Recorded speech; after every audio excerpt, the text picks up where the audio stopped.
오늘은 말씀을 가지고 하나님께서 간절히 원하시는 일은 세상을 구원하는 일입니다. 그런 주제로 말씀을 전하겠습니다. 요나서의 주제이기도 해요.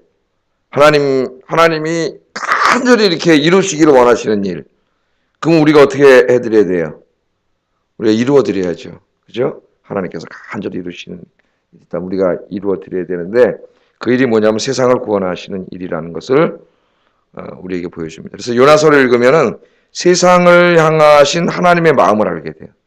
그때나 지금이야 똑같죠. 하나님은 그 당시에 가장 사악한 나라, 사악한 도시를 대상으로 해서 하나님이 그 사악한 도시, 거기서 죄 짓고 사는 사람들을 어떠한 시각으로 바라보는가, 그걸 우리가 알게 됩니다. 하나님의 마음은.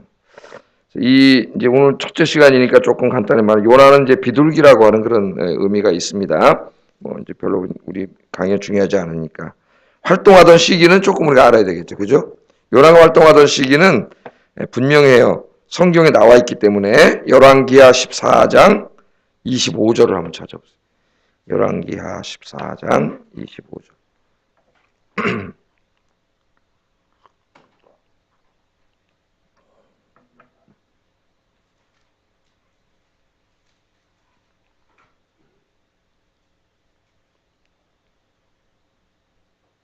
열왕기하 14장 25절 같이 한번 읽어보겠습니다. 시작.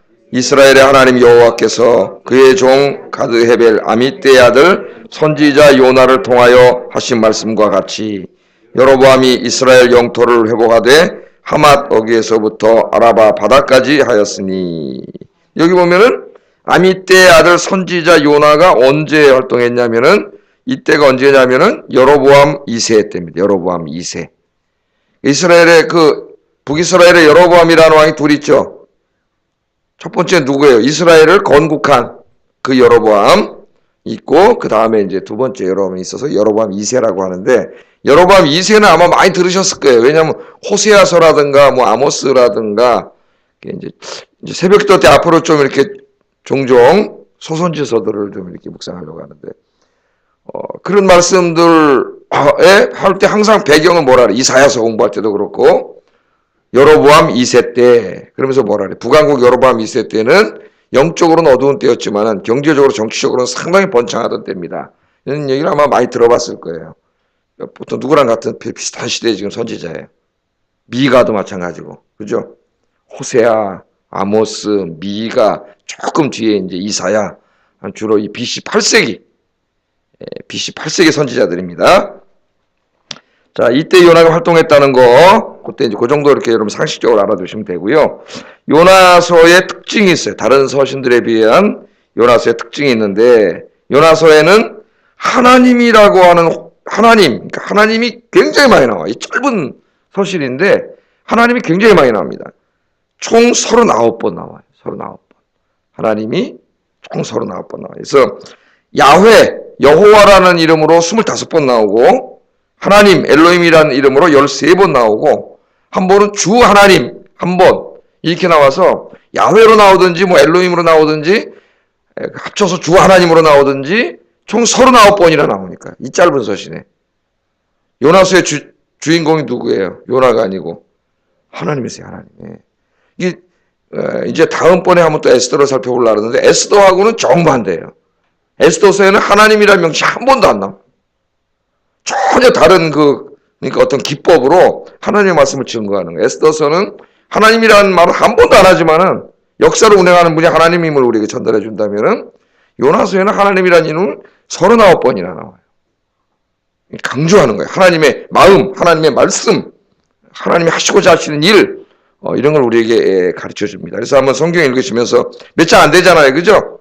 오늘 집에 갈 때 빨리 한번 읽어보세요. 읽어보고 여러분 39번 나온다는데 여호와 하나님 한번 줄도 쳐보시고 여러분이 한번 확인도 해보시고 이렇게 공부하시고, 하나님의 마음을 한번, 하나님의 마음이 어떤 마음인가 그런 걸 또 한번 생각해 보면서 한번 읽어보시면은 이 요나를 통해서 하나님 주시고자 하시는 말씀을 들을 수 있습니다. 그러니까 하나님께서 요나 선지자를 통하여 요나서를 쓰게 하셨을 때는 그 요나서에 있는 말씀을 통해서 우리에게 하시고자 하는 말씀이 있는 거예요.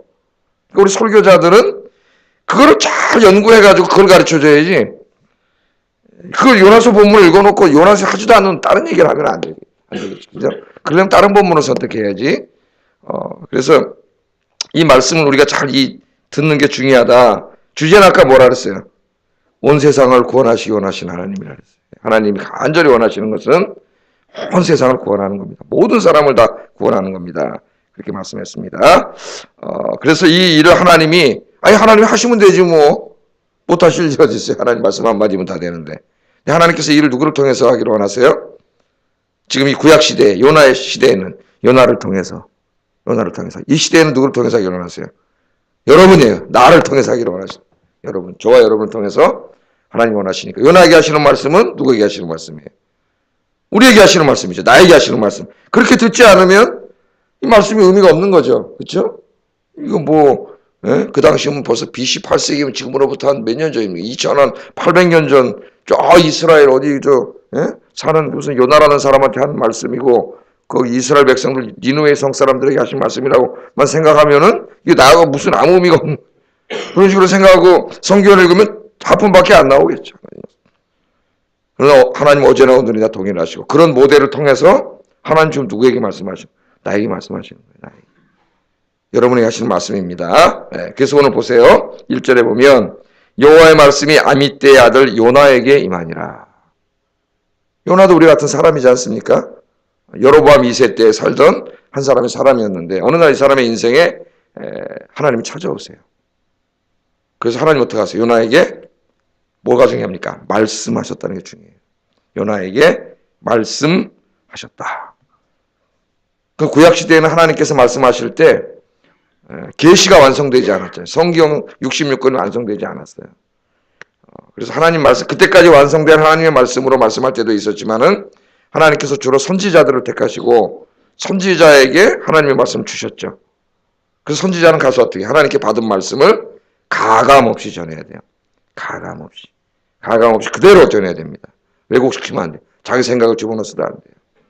그러니까 우리 목사들이 주의할 때 항상 그렇게 하려고 노력합니다. 내 생각 이런 걸 배제시키고 일단 객관적인 연구를 통해서 하나님이 무슨 말씀을 하셨는가를 연구하려고 노력을 해요. 우리가 완전하지는 않지만 우리 목사님들이 그렇게 노력하고 있어요. 그래서 굉장히 많이 공부를 하셔야 돼요. 우리 같이 막 목사님 공부를 하십니다. 연구하시고 그래서 우리가 이 말씀 전하는 거예요. 자, 그럼 하나님의 말씀은 요나에게만 임합니까? 선지자에게만? 그럼 21세기를 사는 우리들에게는 상관없나요? 아니라 그랬죠. 하나님께서는 지금 우리에게도 여전히 말씀하고 계세요. 요나는 하나님의 말씀을 들었습니다. 여러분들 하나님의 말씀을 듣고 사십니까? 하나님의 말씀. 하나님 어떻게 말씀하세요? 제가 주일 아침에 데살로니가서 전서 강의하면서 그렇게 말씀했죠. 데살로니가 교인들이 어떻게 했어요?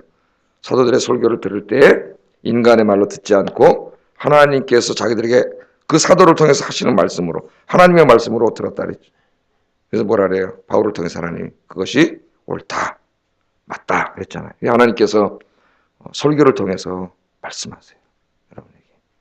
이제 설교는 가톨릭에서 말하는 것처럼 교황이 공식적으로 교설한 것은 무고하다. 무고하지는 않습니다. 솔직히 말하면. 목사의 설교가 무고하지 않아요. 그러나 무고하지는 않지만 최선을 다하는 거죠. 하나님이 완전하지 않은 인간이지만 그 인간을 통해서 하나님이 말씀하시잖아요. 그죠? 말씀하시고 여러분에게도 이성을 주시고 여러분에게도 성경을 주셔서 그 말씀을 분별할 수 있는 능력도 주시잖아요. 여러분에게. 그죠? 이단도 분별해낼 줄 알아야지 뭐가 옳은지 모른지도 모르고 그냥 막 쫓아다니면 안 되겠죠. 여기 가서 이 소리 들으면 또 이게 옳은 거 저희가 저 소리 들으면 또 이게 옳은 것 같고 그렇게 하면 안 되겠죠. 그래서 우리 교인들에게 설교하면서 신학을 계속 많이 가르칩니다. 그래서 아마 제가 판단하기에는 가장 든든한 성도들이 아닌가 하나님의 말씀으로 그런 생각이 들어요. 우리 성도님들. 자, 지금도 설교를 통해서 말씀하시고 또 언제 말씀하세요? 여러분 성경 혼자 집에서 묵상하시잖아요. 그죠? 성경 묵상하실 때도 하나님 말씀하시는 거예요. 지금은 계시가 완성됐기 때문에 성경이 완성됐기 때문에 하나님 우리에게 하시고자 하신 말씀은 사실 여기 다 있어요. 하나님 말씀. 우리가 게을러서 읽지 않고 또 잘 듣지 않고 공부하지 않고 이래서 그렇지 다 있습니다. 그러니까 내가 내 인생을 어떻게 계획해 나가야 되지? 이럴 때는 어떻게 결정해야 되지? 무엇이 옳지? 내 남은 인생을 어떻게 살아야 되지? 경제 생활은 어떻게 해야 되지? 자녀는 어떻게 키워야 되지? 다 하나님 말씀하시는데 하나님이 다 말씀하셨어요. 성경 말씀이에요. 그러니까 우리 인간이 어떻게 살아가야 하는가는 다양한 문제는 이미 성경에 다 있어요. 무슨 특별한 계시 없어요. 그런 거 필요 없어요. 하나님이 다 말씀하셨어요. 이게 특별한 계시예요. 하나님 말씀이. 그래서 여러분 성경 말씀 열심히 묵상하시고 열심히 말씀 들으시고 공부하시고 그래서 우리를 향하신 하나님의 말씀이 뭔가 그럴 때 여러분 하나님이 우리에게 말씀하셔도 깨달을 때가 말씀하시는 거예요. 말씀을 듣는 여러분 되길 주의 이름으로 축복합니다.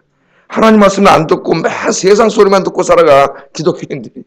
저 소리 듣고 저 소리 이렇게 하면 돈 번대더라 이렇게 하면 건강하되더라 이렇게 하면 행복하되더라 자녀 이렇게 키워야 된다더라 매일 세상에 많은 소리는 듣는데 정말 중요한 하나님 말씀에 귀를 안 기울여요. 그렇게 되면 사사시대처럼 돼요. 하나님의 말씀이 희귀한 시대가 됩니다. 하나님 말씀 다 이렇게 주셨는데 그때와는 다르게 내가 읽지 않고 듣지 않고 관심 안 가지면 내 인생에는 하나님 말씀 희귀한 거죠. 그렇게 되면 안 되겠죠. 네. 또 이렇게 하나님 다 주셨지만 특별히 또 설교를 들을 때나 성경을 읽을 때 하나님이 특별히 나에게 말씀하실 때가 있어요. 그때 여러분 어때요? 어떤 나는 설교를 듣는데 그 말씀이 어떻게 가슴이 막 뜨거워지죠. 내가 막. 예? 그리고 그 말씀이 막 나에게 하시는 말씀처럼 막 들리고 이거 내가 좀 해야 되겠다 그런 게 막 오잖아요. 그때 어떻게 하는 거예요? 하나님 여러분에게 말씀하시는 거예요. 네가 해라. 그게 뭐예요? 그게 사명이에요. 그게 사명. 제 인생에 너는 찾아오셔서 절대로 목사 안 되려고 했는데 하나님이 내 마음속에 찾아와서 네가 해라. 안 할 수 없습니다. 이제 사명은 이따 살펴볼 거예요. 하나님 말씀하세요. 그래서 하나님의 말씀을 들은 사람이 해야 될 가장 중요한 일은 뭡니까? 말씀대로 하는 겁니다. 그걸 뭐라 그래요 우리가? 순종이라 그래요. 나 순종 그러니까 그냥 순종이 하도 계획이가지고 하나님 나에게 말씀하실 때 내 가슴을 막 뜨겁게 할 때 나를 요동치게 할 때 여러분 그때 내 생각을 내려놔야 돼요. 내 생각. 막 뜨거워져. 야 내가 해야 되겠다. 그리고 예배 끝나고 갔는데 즉시로 하지 않으면 마귀가 싹 역사해가지고 어떻게 합니까 여러분. 그 뜨거웠던 마음을 싹 눌러놓고 야 그렇게 하면 또 돈 손해볼 텐데 시간 손해볼 텐데 너 많이 일하려면 너 희생해야 될 텐데 이런 내 생각을 넣어주는 거죠. 마귀의 생각을. 그러면 아까 하나님 나에게 말씀하신 걸 잡아먹어요 이게 다. 그럼 어떻게 돼요?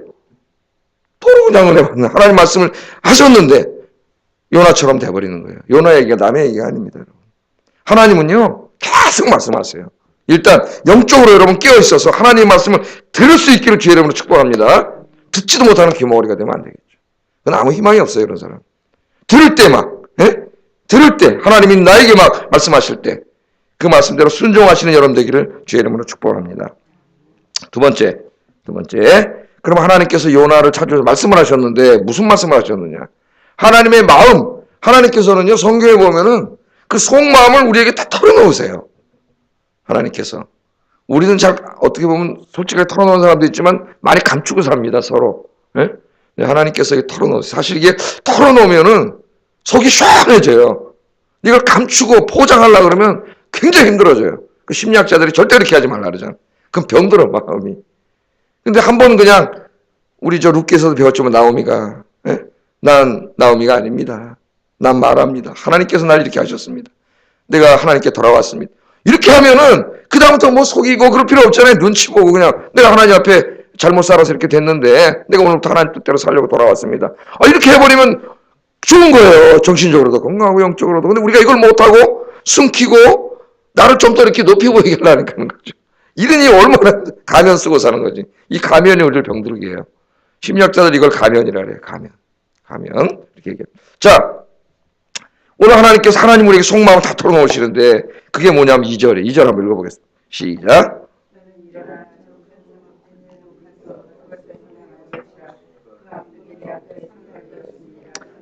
네, 아멘. 놀라웠게도 하나님의 관심이 이스라엘이 아니고 오늘 요나서는 하나님 믿지 않는 나라 아수르. 니느웨는 뭐예요? 아수르의 수도죠. 수도. 처음엔 아니었지만 이제 나중에 수도가 됩니다. 그래서 멸망할 때까지 아수르의 수도였는데 거기에 가서 외쳐라. 외쳐라가 뭐예요? 하나님 말씀을 전하라는 거죠. 하나님 말씀을 전하라. 왜 전해야 됩니까? 그 악독이 내 앞에 상달되었습니다. 그 악독이라 그랬어요. 악독. 그러니까 얼마나 죄를 짓고 사는가. 나중에 나훔이라는 이제 선지서를 읽으면 나훔 때는 요나하고 전혀 다르게 니느웨 성의 멸망을 경고해요. 여기서부터 한 150년, 200년 지난 다음에는 결국 이제 니느웨가 그 나훔 선지자의 듣지 않다 멸망했어요. 그때는 요나 때는 회개하고 이제 살았는데 그때는 회개하지 않아서 멸망하게 됩니다. 자, 거기 보면 이제 이들이 지은 죄들이 나훔서도 같이 한번 읽어보세요. 이게 나와요. 자, 하나님께서는 요나에게 니느웨 성으로 가서 그들의 죄악을 지적하고 회개하고 하나님께로 돌아오도록 하라. 그렇지 않으면 망한다는 말씀을 전해라. 그렇게 얘기했습니다.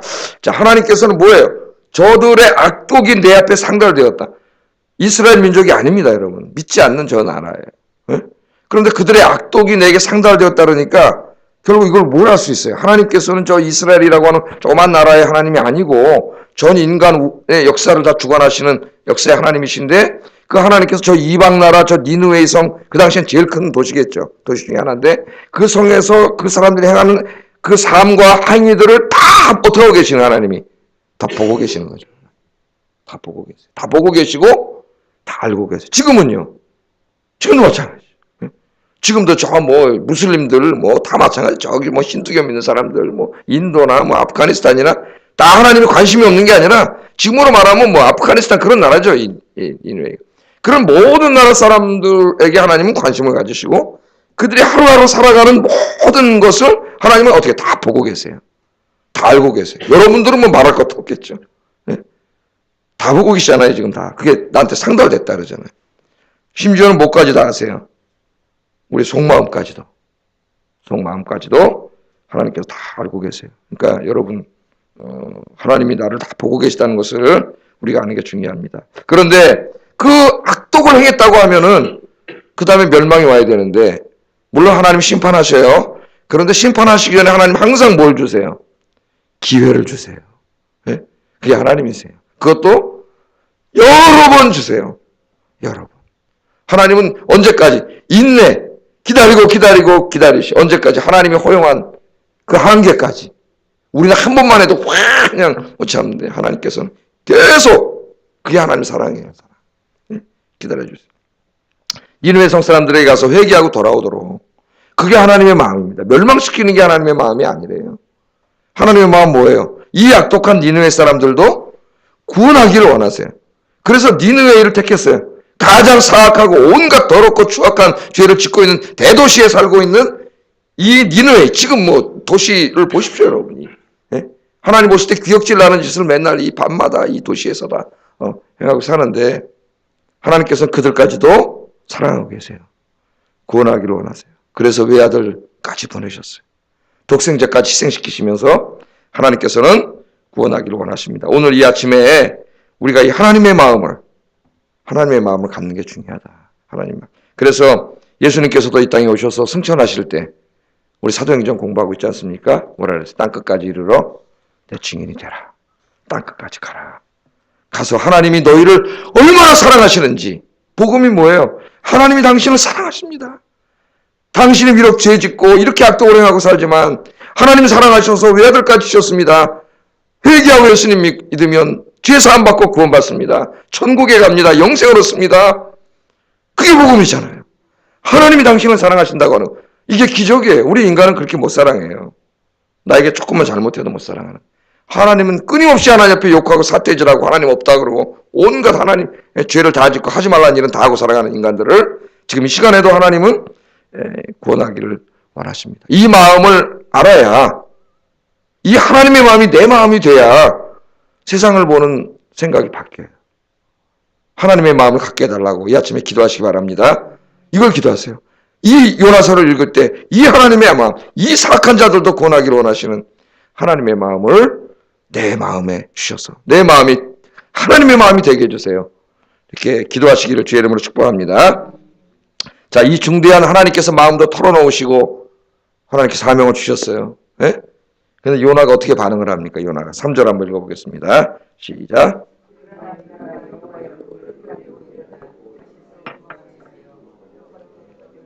마침 다시스로 가는 배를 만난지라 여호와의 얼굴을 피하여 그들과 함께 다시스로 가려고 뱃삭스를 주고 배에 올랐더라. 아멘. 요나가 이 순종했습니까? 참으로 놀라웠게도 하나님이 말씀하셨는데 저 깜짝 놀랐어요. 하나님이 말씀하셨는데 직접 순종하지 않고 정반대로 도망. 도망을 가요. 야, 어떻게 그러지? 그런 생각을 해봤는데요.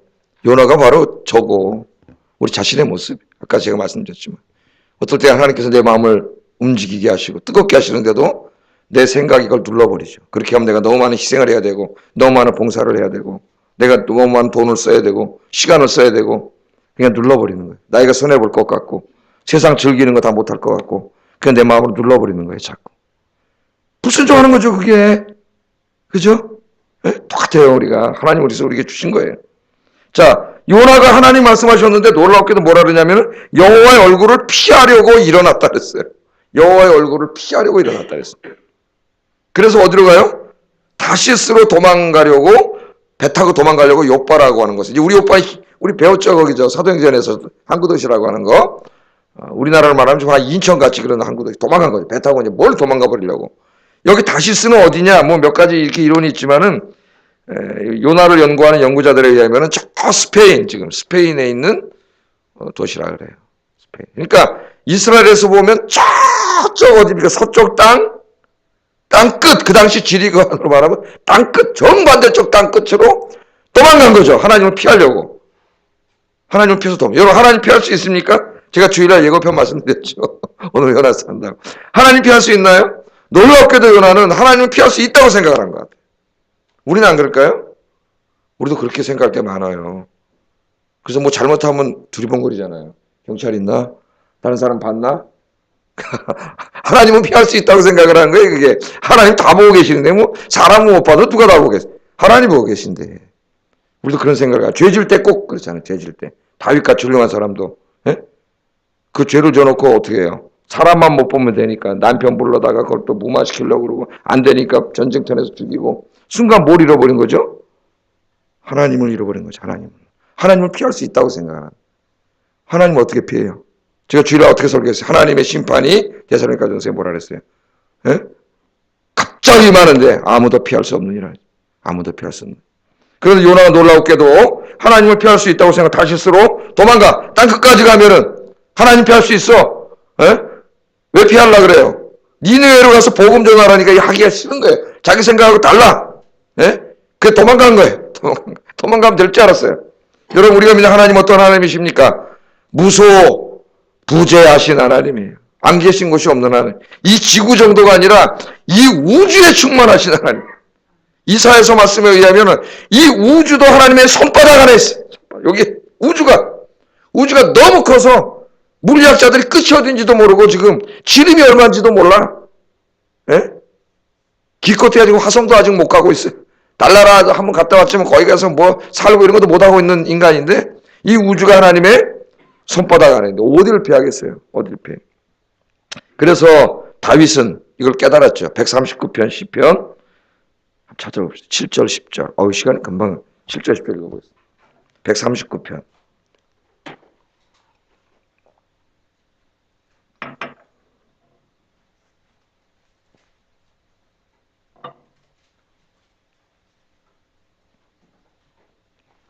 한번 읽어보겠습니다. 시작. 내가 주의 영을 떠나 어디로 가며 주의 앞에서 어디로 피하리이까. 내가 하늘에 올라갈지라도 거기 계시며 수월에 내 자리를 펼지라도 거기 계시나이다. 내가 새벽 날개를 치며 바다 끝에 가서 거할지라도 거기서도 주의 손이 나를 인도하시며 주의 오른손이 나를 붙드시리이다. 아멘. 다윗은 이걸 깨달았는데 하나님을 피할 곳이 없고 온 우주의 하나님은 충만하세요. 이것은 우리에게는 굉장한 위로가 되는 거예요. 믿음 생활하는 분들한테는. 왜? 내가 어디에 가서 뭘 하든지 항상 누가 나와 함께 계세요. 하나님이 함께 계세요. 그러나 죄 짓고 사는 사람에게 무서운 말씀이 돼요. 왜? 도망갈 때 하나님 다 보고 계신데. 하나님 안에 우리가 있는데. 하나님 피할 수 없어요? 또 요나는 뭘 피하려고 그래요? 사명을 피하려고 그래요. 사명. 하나님 분명히 가서 전하라. 그 다음부터 그 말씀이 뭐가 되는 겁니까? 나에게 주셨을 때는 내가 평생 해야 될 일이 되는 거예요. 그게 사명이죠. 사명. 그걸 우리가 사명이라 그러잖아요. 하나님 내 마음속을 요동치게 하셔서 내 인생을 통해 감당해야 될 일이 사명. 그렇게 하나님 부르셨기 때문에 소명이라고 돼요. 소명이라고. 그 우리 소명의식을 가지고 살아야 되죠. 그런데 요나는 하나님께서 주신 사명을 도망가서 피할 수 있다고 생각했습니다. 피할 수 있을까요? 피할 수 없어요. 하나님이 주신 사명을 피할 수 없어요. 왜 이거 안 하려고 그럴까요? 여러 가지 생각해 볼 수 있지만 가장 큰 것은 뭐겠어요, 여러분? 니느웨이는 이스라엘의 적대 국가입니다. 우리가 잘 알잖아요. 이제 조금 지난다, 몇십 년 지나면은 아수르한테 망해요. 이스라엘이. 항상 이스라엘 학대하고 고통 주고 침략하고 유대인에게 독일이나 2차 대전 때 유대인에게 독일이나 마찬가지. 그런 일을 당한 그런 사람들이에요. 그러니까 요나야가 하나님 믿는 사람으로서 뭐 기도했겠어요? 하나님, 저런 아수르 망하게 해 주시옵소서. 멸망하게 해 주시옵소서. 하나님 백성을 괴롭히는 저놈들 망하게 해 주세요. 그런 마음이 있지 않겠어요? 우리 마음에 옛날 일제시대 때 일본을 이렇게 미워하는 마음이 있듯이 우리가 일본 미워하는 것보다 훨씬 더 적대감이 있는 그런 나라죠. 망하기를 기도하고 있었는데 하나님께서 거기 가서 너들 그렇게 살면 망한다. 회개해라. 그럼 하나님 용서해 주신다. 이거 말씀을 전하라고 하니까 자기 생각과 어때요? 하나님 말씀이. 달라요. 자기 생각과 달라. 네? 자, 가서 그들의 죄를 지적하면은 그들이 회개를 하면은 요나는 알고 있습니다. 하나님은 사랑과 자비가 풍성하셔서 용서해 주실 걸 다 알고 있어요. 하나님 분명히 용서하시려고 지금 자기를 보내는 거 아닙니까? 네? 그럼 자기가 전한 그 말도 재미없는 그렇지만은 망해야 될 애가 다시 살아나면 어떻게 되자는 거예요. 자기 생각에. 이게 도저히 마음에 들지 않는 거예요. 하나님의 말씀이. 그래서 난 못하겠다. 난 못하겠다. 그리고 어쩌면 두려웠을 수도 있겠죠. 가서 적대 국가에 가서 너희들 망한다고 죄를 지적해서 좋아할 사람이 어디 있어요, 여러분? 예? 잘못만 지적해도 얼굴 다 시뻘개집니다. 예? 운동하다 조금만 이렇게 하라 해도 얼굴 빨개지고 사람이 다 자기에게 뭐라 그러면 다 싫어해요, 사람들은. 예. 그 죄를 좀 죽을지도 모르고. 두려움도 있었겠지만 이 자기의 생각과 다른 게 제일 큰 것 같아요. 그래서 안 갈라 그랬죠. 도망가려 그랬어요. 그래서 다시스로 도망가려 그랬습니다. 성공했어요? 못했어요? 여러분 다 알고 계시잖아요. 예? 성공 못해요. 하나님이 나에게 하라고 하시는 일은 내가 해야 됩니다. 그렇지 않으면 엄청난 대가를 치르게 돼요. 이제 우리 내일부터 공부하겠지만은 이 일을 안 하고 도망가려고 그러다가 엄청난 대가를 치르게 되고 결국은 어떻게 돼요? 고래가 딱 토해버리니까 어디 왔어요? 다시 제자리에 왔어요. 배 타고 도망가다가. 예? 그래서 어떤 그 목사님, 제 선배 목사님인데 공부를 많이 하시고 외국에 교수하시다가 오셔서 동양신학이라는 걸 공부했어요. 그래서 이 신학이 서양 학문이 다 보니까 우리가 설교하는 게 너무 그렇게 분석적이고 신학적 이런 것만 한다. 그래서 동양인의 정세에 맞게 하자. 자기가 한번 요나서를 하나 쓴 게 있더라고. 읽어봤더니 이거 읽고 진짜 상상력이 엄청 풍부해. 얘기를 엄청나게 많이 하더라고요. 예? 근데 그분이 한 얘기를 이렇게 보니까 아주 좋은 어휘를 썼더라고요. 비싼 수업료를 내고 다시 제자리로 돌아온다. 거기까지 가는 다시스까지 가는데 여러분 그 당시 한 배 타고 한 달이 걸렸다 그래요. 네? 그러면 그 당시 옛날에 배 싸기 얼마나 비쌌겠어요. 집 팔아서 아마 어마어마하게 돈 내고 배 타고 도망갔는데 풍랑 일어나갖고 어떻게 돼요? 바다에 던져주고 다시 물고기 뱃속에 들어가서 다 죽을 뻔히 하나님 은혜가 아니면 물고기 밥 돼서 죽었죠. 네? 네. 그런데 거기서 다시 살아나서 물고기 딱 토하니까 다시 도망가던 그 자리 딱 다시 엄청난 수업료를 내고 그때 깨달았죠. 그래서 이제 도망가지 않고 니느웨를 가죠. 그때는 우리가 앞으로 공부할 거예요. 여러분 그런 인생을 저희 아버님이 저에게 돌아가시기 전에 하나님 떠나서 방탕하고 살다가 결국은 다 망해가지고 비싼 수업료를 어마어마하게 내고 40대 중반에 다시 하나님께로 돌아왔다는 얘기. 우리 그런 거 많지 않습니까? 그죠? 내 생각과 다르고 내 뜻과 다르고 내가 하고 싶은 것도 많고 나는 젊고 그래서 하나님 말씀하시는데 세상으로 가서 자꾸 이렇게 하다가 하나님이 사랑하시는데 그대로 내버려 두지 않습니다. 인생을 흔들어 놔요. 풍랑이 일어나요. 어마어마한 대가를 치르고 다시 하나님 딱 뱉어놓은 거기 자리에 와서 그 길을 가야 돼요. 저도 한 번 제가 간증했지만 담임 목사님께서 고등학교 때 집에 신방 오셔가지고 야 장모는 목사님 돼야 될 것 같다. 목사 되라. 그런 걸 내가 그 앞에서 바로 또 목사님 그런 말씀 다시는 하지 마십시오. 저는 죽어도 목사 안 합니다. 저는 꿈이 있었어요. 죽어도 목사 안 합니다. 제 생각에 그때 그냥 동네 아줌마들하고 그냥 이렇게 가방 들고 다니면서 신방 그 싫었어요. 이 사나이 저창 보고 요새 맨날 우리 집사님들하고 놀잖아요. 권사님들하고 그랬더니 내 초등학교 내 8살 차이 나는데 여동생이 지금 이제 50이 다 돼가는데 그 친구도 초등학생인데 갑자기 옆에 있다가 내가 그때 고1 때구나. 그러니까 얘가 몇 살이야? 9살 땐가? 근데 왜 떠나냐고. 오빠, 요나는 뭐 가고 싶어서 갔나? 주일학교를 너무 잘 배워가지고 선생님 어떤 선생님 요나는 뭐 2학년짜리가 요나를 어떻게 알겠어요? 그도 알고 있더라고. 요나는 뭐 가고 싶어서 갔나? 그 말을 딱 하기에는 별로 신경 쓰지 않았습니다. 안 하려고. 근데 이제 안 하려고 하니까 풍랑이 오더만요. 인생에 폭풍이 몰아쳐 오더라고요. 그래서 정말 비싼 수업료를 내고 다시 제자리에 와가지고 신앙을 공부하고 그 다음부터 하나님 형통한 길을 주시고 제 아내도 만나게 해주시고 그 다음부터 막 하나님께서 형통한 길. 하나님이 주신 사명은 피할 수 없더라고요. 여러분 어느 날 마음속에 여러분 기도하시다가 설교 듣다가 성경 묵상하다가 하나님께서 여러분의 마음을 요동치게 하실 때가 있습니다. 뜨겁게 할 때. 도망가면 못 도망가요. 비싼 수업료 내고 다시 돌아와야 돼. 예? 그렇게 하지 마시고 여러분들은 잘 감당하시는 여러분 되길 주의 이름으로 축복합니다. 기도하겠습니다. 말씀을 생각하면서 기도하겠습니다. 늘 말씀 묵상과 설교를 통해서 하나님 말씀을 들을 수 있게 해주세요. 하나님 말씀을. 두 번째, 온 세상을 구원하시고자 하시는 이 하나님의 마음이 나의 마음이 되게 해주세요. 세 번째, 그래서 나에게 맡겨주신 사명, 도망가지 말고 회피하지 말고 나 살아있는 동안 내 팔다리 움직일 수 있는 동안 이 기도의 사명, 전도의 사명 잘 감당하며 살게 해주세요. 기도하겠습니다.